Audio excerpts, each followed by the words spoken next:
Okay, so I'm sitting here with Mr. Garth. This is part two. We did an interview uh, just a bit ago with him and his wife. They were both in corporate America. They took the leap of faith into entrepreneurship, left their jobs, started an RV rental business, RV rental management company. They scaled that up, ran it for a couple years, and are a couple weeks away from selling it. So congratulations on that, Mr. Garth. Thank you. And now I'm going to interview Garth. One of the things that came out of this adventure for them was Garth became a RV repair tech. He started his own RV repair business. He was actually down here in Florida. Was it 2 winters ago? Yeah, it was November of 21, I believe. Yeah, he was down here in Florida a couple winters ago and stayed at our ranch and did a bunch of miscellaneous stuff on a couple RVs for me. So Garth, first of all, so being an RV repair tech, like, is it, what does that look like? Did you go to school for that, or how did that come about? Yeah, I took some online classes and I took some in-person classes. I had a strong mechanical background to begin with. My family's ran an auto repair shop and heavy duty truck repair shop for almost 30 years. So coming from that background and the telecom background that I had with doing construction and telecoms, it all just kind of tie it all together. Okay. So you kind of had that mechanical, what do they call that? For I don't have my thesaurus with me. Like for gardeners, it's called like a green thumb. What do they call that for like the mechanics? Yeah, just that I don't know. Yeah, there's a I know saying. what you're getting at, though. I can't think of that word. I want to say grease monkey, but I don't know if that's right. I try not to get too dirty. So, okay. So yeah, and I think that's, I kind of knew the answer to your question about as far as the school. I think that's important. A lot of people think that there is, like, you have to go to a college, or you have to do a certain certification. I know there are like programs. There are some great schools out there too. I know there's a couple down in Florida near you. There's a great one in Texas. Oh yeah, the Big Red Schoolhouse, Terry. Big Red Schoolhouse in Texas. That's actually, I did a couple online classes with them. Okay. There's some schooling out near in the RV capital of Indiana. Yeah. Yeah, I've been to Lippert. There's a lot I went of to a 3-day class at Lippert in Indiana. But yeah, that's one of the cool things about this industry, I think, is you can go get, whatever it is, RVRIA certified if you want. It's not needed, to be an RV repair technician. And honestly, I know when I've worked on my RVs and I went through Terry's program to become like a level 1 NRVIA certified inspector, just really more to learn. I think it cost me couple $100. I definitely learned a lot. But I mean, it helps to have the certifications behind you. There's a certain demographic out there that they want to see those certificates. Yeah. So yeah, and I know, heck, a lot of the information I get when I'm trying to figure something out is typically YouTube. There's a lot of handy resources on YouTube. Just the internet, obviously, you can pick through. There's some good stuff out there. There's some bad stuff, and it's helpful to know what you're reading is good or bad. Especially when it comes to electricity. I've seen a lot of bad things with electricity. Yeah, some people find out that finding out the hard way electricity is not fun. Yeah, sometimes it can hurt, sometimes it can be costly. Yeah, that was probably that's the trickiest thing to me still, is the 12 volt and the 110 volt. and how they work together. And then you got the converter and the inverter and the generator and the transfer switch and Yeah. finding grounds. And yeah, I think that's probably the trickiest thing when it comes to working on RVs, wouldn't you? Would you agree Oh, to yeah, that? definitely. Diagnosing electrical issues can be very time consuming. Yeah, yeah, I agree.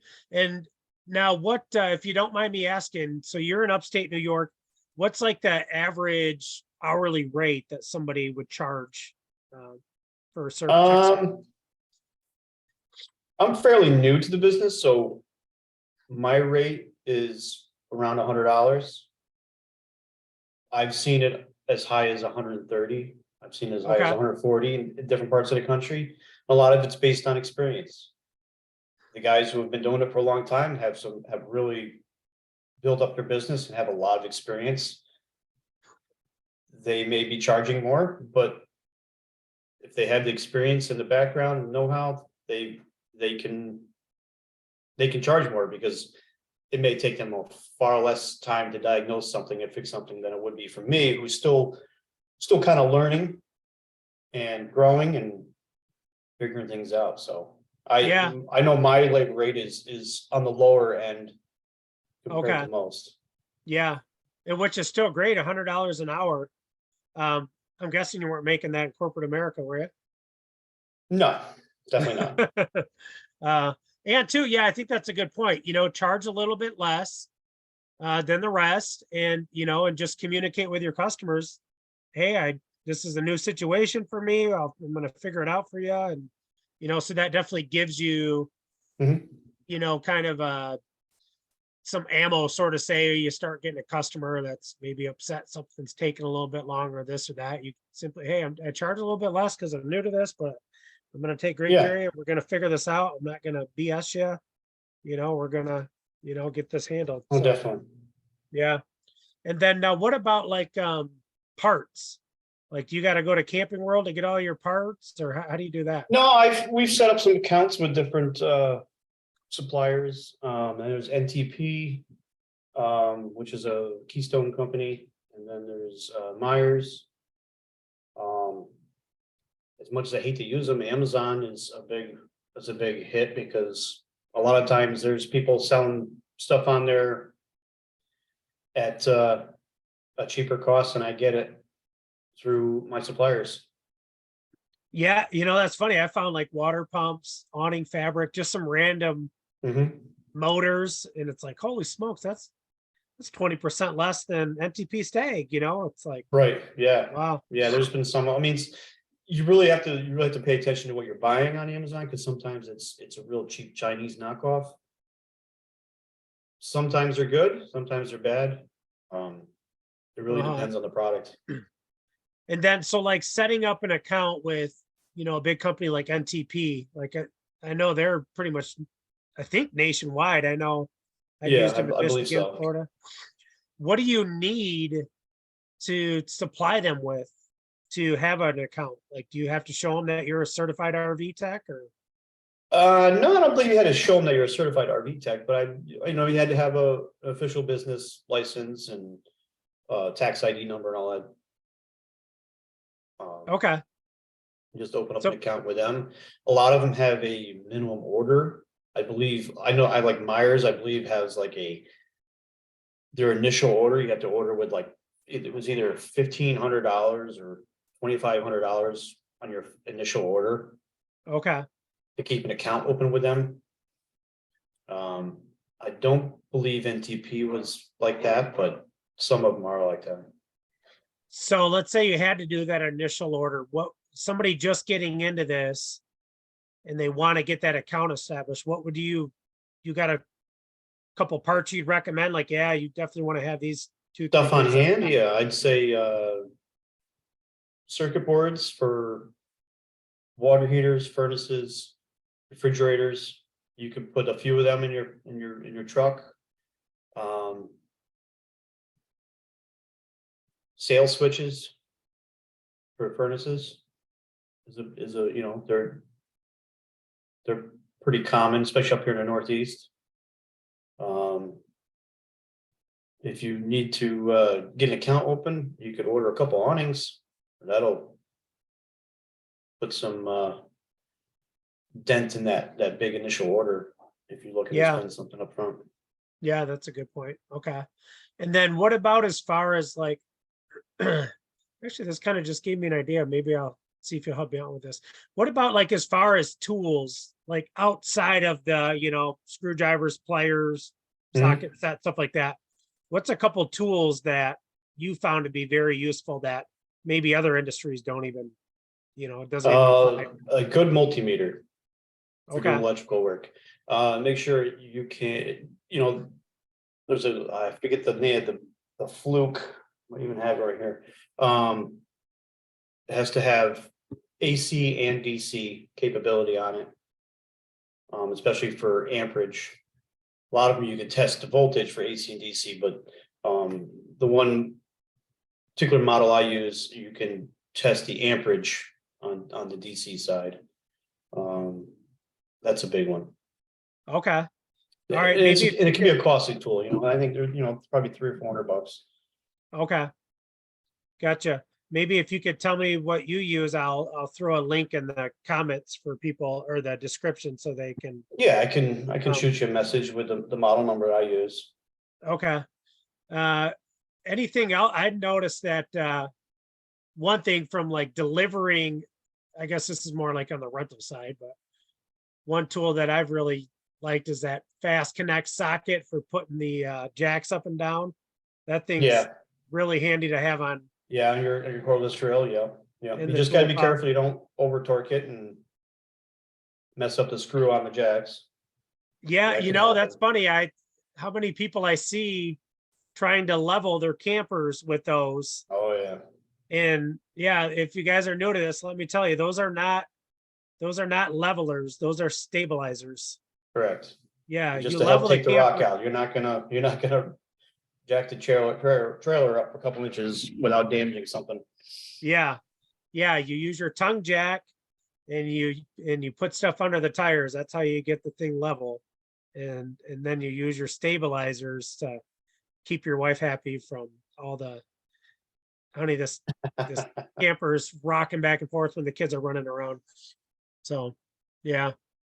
Um, what's a couple of like the most common, specifically for like the RV rental industry where these things are going out all the time?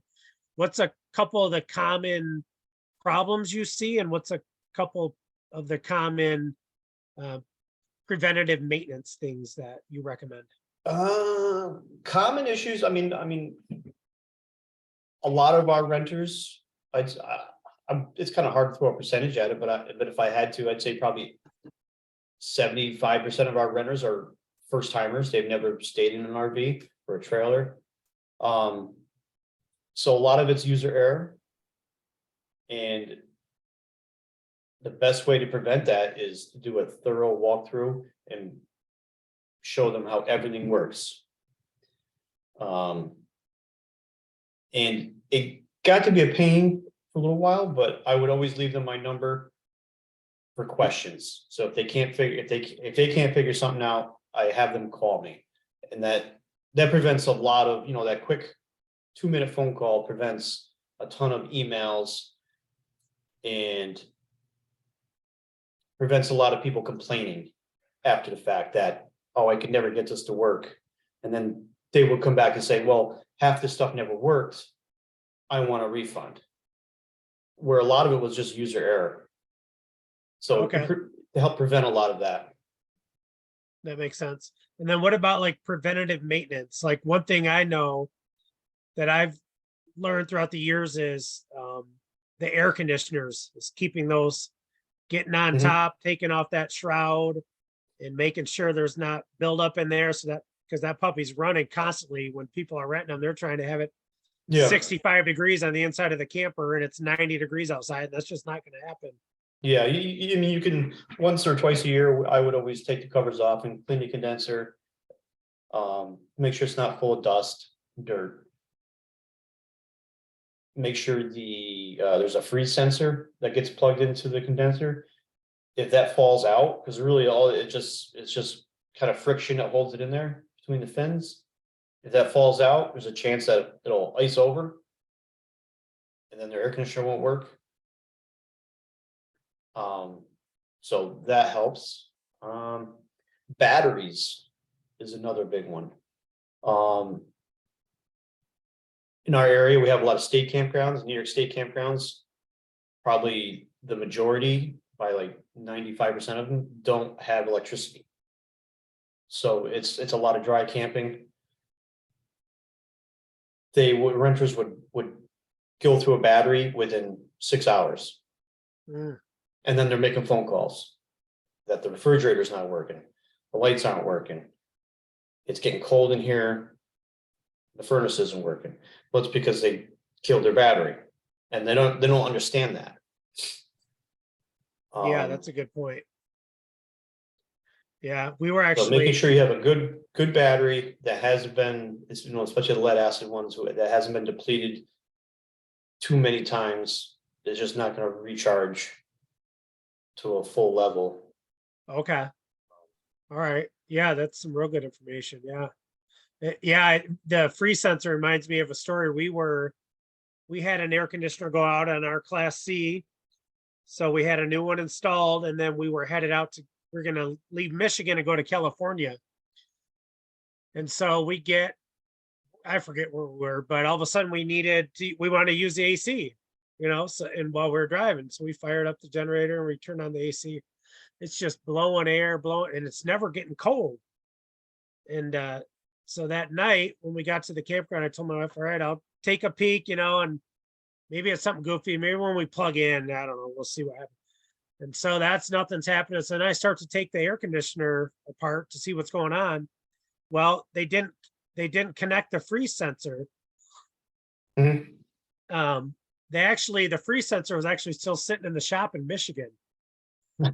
So we had to wait for them to get it overnighted to us. So we actually sat at this campground for like 2 days. And the funniest part of the story was actually I owned the RV repair shop, and it was my top mechanic that I had put in the AC unit. Yeah, So it just shows you can always forget something, mistakes happen. Oh, definitely. Yeah, you get in a rush, you forget stuff.